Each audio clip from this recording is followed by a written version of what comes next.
Our war on terror begins with Al-Qaeda, but it does not end there. It will not end until every terrorist group of global reach has been found, stopped, and defeated. It's been more than 15 years since the U.S. declared war on terror in the wake of the 9/11 attacks. And since then, 92 Arkansans have died in combat. This weekend, the ceremony to honor the fallen will feature a powerful moment for a group of Marines. KRK4's Drew Petrimoulx shows us how these Iraq War veterans are reuniting to honor a fallen friend who never made the trip home. Whitaker Burton had some guests Friday in his kindergarten class for Special Friends Day. They are buddies of his dad, Scott. They joked around and played. This one's gonna be easy one. The setting about as opposite as could be from the place these Marines got to know each other. I remember that there was sand literally in the air.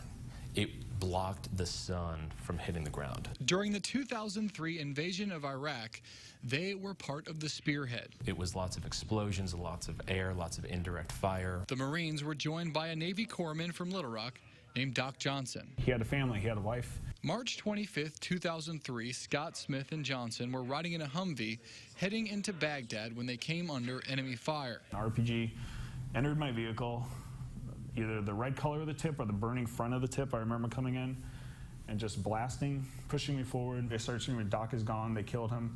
Doc is gone, they killed him." The emotion is still raw when Smith talks about that day. I just hunkered down.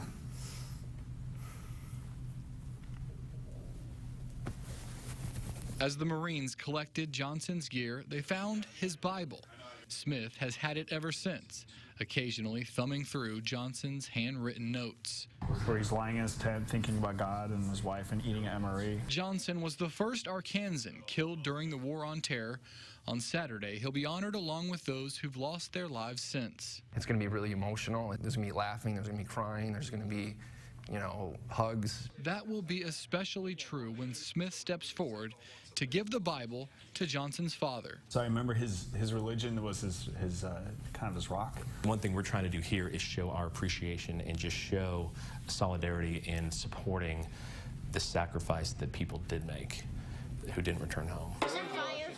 14 years later, the Marines are back together, but in a much different setting, sharing some laughs, a few tears, and a lot of love. Drew Petrimoulx reporting. The memorial event is Saturday at the American Legion Post 74 in North Little Rock.